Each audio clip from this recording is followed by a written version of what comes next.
We meet this month as regional tensions are taking an increasingly perilous turn.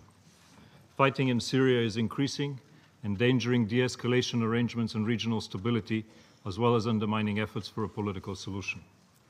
Despite the positive news from Iraq and the defeat of Daesh, much of the Middle East continues to be in the grips of an ongoing human tragedy of immense proportion. Mr. President, against this backdrop, and after over a century of hostilities, including 50 years of continued military occupation, Israelis and Palestinians are still no closer to peace. Many have lost hope that they will see it in their lifetimes. The enemies of peace are growing more confident by the day. They see every failure of the forces of moderation as a win for the forces of radicalization. They believe the political odds are turning in their favor. Day after day, they are emboldened. Hindering peace are also those who push facts on the ground, who promote unilateral moves, blocking the pathway back to the negotiating table. None of this will bring us closer to resolving the conflict. None of it will respond to the inalienable right of the Palestinian people to statehood or the Israeli longing for security. It will only drive us further down the road of confrontation, suffering, and a one-state reality of perpetual occupation. Mr. President, last month the international community discussed key priorities to advance the goal of peace at the extraordinary ministerial meeting of the Ad Hoc Liaison Committee. At the meeting, I was encouraged by widespread, unequivocal messages reaffirming support for the two-state solution in line with relevant UN resolutions and the need to resume meaningful negotiations over all final status issues, including the status of Jerusalem. Participants also made a critical commitment to undertake efforts to address the humanitarian crisis in Gaza, including support for projects focused on water, electricity, and economic recovery. My message to all was clear. First, we must clearly reaffirm that sustainable peace requires a two-state solution, one that can only be achieved through a negotiated process. Israelis and Palestinians have defined the final status issues, and only they, together, can determine their resolution. Second, efforts must continue to seek implementation of concrete and transformative steps on the ground, including ending Israeli settlement expansion and advancing policy shifts, particularly in Area C of the West Bank, consistent with the transition to greater Palestinian civil authority as called for in the 2016 report of the Middle East Quartet. Third, the Palestinian Authority must continue to advance institution building and service delivery to the Palestinian people and work towards bringing Gaza back under its control. And lastly, it is critical that any future peace proposal focus on the two-state solution and all final status issues as per prior agreements and relevant UN resolutions.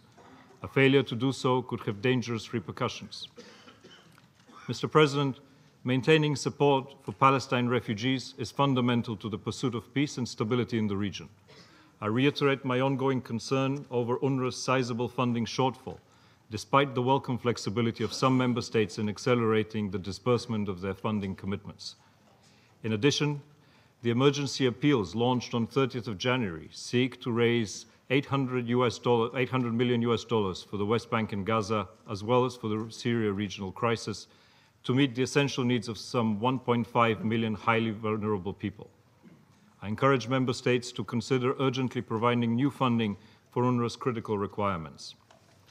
As the peace process falters and the gulf between the two sides widens, Palestinians and Israelis continue to suffer the violent consequences on the ground. 7 Palestinians were killed by Israeli security forces in various incidents across the occupied Palestinian territory, and 1 Israeli civilian was stabbed and killed by a Palestinian in the West Bank. 3 of the Palestinians killed died during violent clashes with security forces.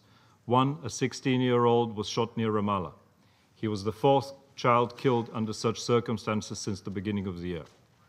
I once again emphasize that the use of force must be calibrated and that lethal force should only be used as a last resort, with any resulting fatalities properly investigated by the authorities. I urge Israeli security forces to exercise maximum restraint to avoid casualties under such circumstances. I call upon all sides to reject violence, condemn terror, ensure accountability, and work to reduce tensions. In recent days, we have also witnessed dangerous security incidents in and around Gaza. On the 17th of February, 4 Israeli soldiers were wounded by an improvised explosive device placed at the Gaza fence. This was followed by Israeli airstrikes on some 18 Hamas targets, while Palestinian militants fired 2 rockets into Israel, one causing damage to a house in the Sha'ar HaNegev Regional Council. 2 Palestinian teens were killed by Israeli security forces while reportedly attempting to approach the fence. Prior to this latest flare-up, during the course of the past month, 3 more rockets were fired towards Israel, with 2 Israeli retaliatory strikes, all without injuries. Mr. President, I encourage the international community to join the United Nations in calling on militants in Gaza to refrain from such provocations and end the building of tunnels and the firing of rockets towards Israel. Such actions and the response they elicit only risk the lives of Palestinians and Israelis, undermine peace efforts, and increase the likelihood of another devastating conflict. I also take the opportunity to note the need to resolve the matter of the missing Israeli soldiers and civilians that are being held in Gaza. 2 additional incidents, Mr. President, highlight the risk of escalation and the need for continued Israeli-Palestinian security coordination. These were the discovery of 12 roadside bombs in the West Bank on the 26th of January and the foiled attempt on the 4th of February to smuggle a dual-use component used to make explosive into Gaza within a shipment of medical equipment. I also note that the trial of the 17-year-old Palestinian girl, Ahed Tamimi, started on the 13th of February behind closed doors. She has been detained on remand for 2 months to date. As stated in my last briefing, the detention of a child must only be used as a measure of last resort and for the shortest possible time. Mr. President, throughout the reporting period, Israel's illegal settlement-related activities continued unabated. In response to last month's killing of a resident of the illegal Chavad Gilad outpost on February 4th, Israel approved the establishment of a new settlement to absorb its residents. I strongly denounce the expansion of the settlement enterprise as a compensation for Israeli deaths. Settlement construction is not a morally appropriate way to respond to murder. On February 12th, Israel also advanced 2 settlement plans for some 85 housing units near Bethlehem. I reiterate the long-standing UN position that all settlement-related activities are illegal under international law and are a substantial obstacle to peace, and I call on Israel to seize and reverse such policies. Mr. President, demolition and seizure of Palestinian-owned structures also continued, with 31 structures affected, resulting in 33 Palestinians displaced. Particularly concerning was the demolition of 2 donor-funded classrooms serving Palestinian children in the Bedouin community of Abu Nawar. This is the 6th demolition or confiscation in the school since February 2016. Overall, according to OCHA, 44 schools in the occupied West Bank are currently at risk of demolition. I urge Israel to cease this practice. Mr. President, I briefed you last week on the situation in Gaza. Month after month, we have raised the alarm about the humanitarian, economic, and ecological calamity underway. It bears repeating that the situation is unsustainable. Continuing power cuts of up to 20 hours per day severely undermine the provision of basic services. Without additional immediate fuel deliveries, the situation could deteriorate with dramatic consequences. I reiterate the Secretary General's appreciation to the United Arab Emirates and the State of Qatar for their support to deal with the emergency. Their immediate response to our appeal has helped stave off a further deterioration. I'm also encouraged by the trilateral meeting I had last week with Palestinian Prime Minister Hamdallah and Israel's coordinator of government activities in the territories, Major General Mordechai, in which we focused on humanitarian problems in Gaza. Both sides reaffirmed their commitment to the temporary Gaza reconstruction mechanism and agreed on the need for a joint review to improve its functionality, transparency, and predictability. Mr. President, as the humanitarian crisis in Gaza escalates, the implementation of the Egyptian-brokered intra-Palestinian agreement has stalled.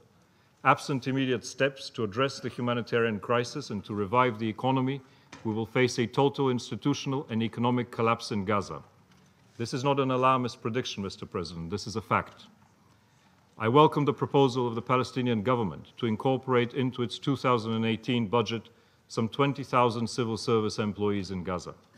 A positive outcome, however, is contingent, inter alia, upon the collection of taxes, the payment of salaries, and the return of the government administration and ultimately security control of Gaza. I urge all sides to intensify their engagement and to move forward in this process. Mr. President, for a decade, 2 million people have lived under the full control of Hamas, with crippling Israeli closures and movement and access restrictions. Throughout this period, the international community has provided aid and humanitarian assistance to alleviate the suffering and to rebuild what was destroyed in 3 devastating conflicts. It is time to break this cycle. It is time to return Gaza back to the control of the legitimate Palestinian Authority, for there can be no Palestinian state without Palestinian unity. Those who stand in the way of reconciliation hurt the Palestinian national cause, and the price will be paid by generations of ordinary people. Mr. President, the security situation on the Golan is also a growing concern. A worrying escalation occurred on February the 10th when Israeli Defense Forces destroyed what they identified as an Iranian unmanned aerial vehicle, which had reportedly entered its airspace from Syria. Shortly thereafter, Israeli aircraft targeted a Syrian airbase. During the attack, 1 Israeli jet was hit, injuring 2 pilots, which further prompted Israel to attack what it described as 12 military objectives inside Syria. I urge all sides to work towards easing tensions in this highly volatile area. Turning briefly to Lebanon, heightened rhetoric was exchanged between Israel and Lebanon over disputed maritime areas. The United Nations continues to call on the sides to act responsibly, avoid security risks, and explore, with the support of the United Nations, ways to resolve the issue. Preparations continue for May parliamentary elections in Lebanon and for the upcoming Rome II and CEDRE conferences to support the security sector and the economy, respectively, on the 15th of March and the 5th of April. While the situation was generally quiet in the UNIFIL area of operation, and despite heightened rhetoric related to the proposed construction by Israeli Defense Forces in Lebanese, quote, reservation areas, end quote, south of the Blue Line, construction began in non-reservation areas on the 7th of February with no incident reported. Mr. President, returning to the Israeli-Palestinian conflict, let me reiterate in closing that we in the international community must continue advocating for substantial Israeli policy changes related to the situation in the West Bank, including a halt to settlement construction, demolition of structures, and the prevention of Palestinian development in Area C. On Gaza, we must collectively work to alleviate the humanitarian disaster and provide full support to Egyptian reconciliation efforts. Our support to UNRWA also remains vital. I also hope that we will be able to look beyond the closed, dark negotiating rooms that are currently empty of diplomats and politicians, to see that there are Israeli and Palestinian advocates for peace working tirelessly to promote change, civil society organizations, youth and women's groups, religious and community leaders. They all have a critical role to play and must be supported and allowed to express their views freely. We rarely discuss their role. We don't speak often enough about the challenges they face, but their efforts must be recognized and supported.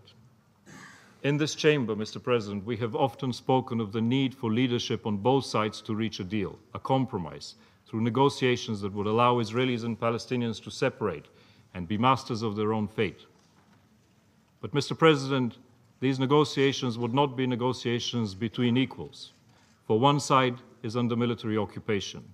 Its leadership has committed to a peaceful solution to the conflict through negotiations. I urge, in closing, the international community not to give up on support for the moderate Palestinian leadership or on building up the institutions that will increase the chances of success. Our window of opportunity is closing, and if we do not seize it quickly, the Israeli-Palestinian conflict will be engulfed in the whirlwind of religious radicalization that remains present in the region. Thank you.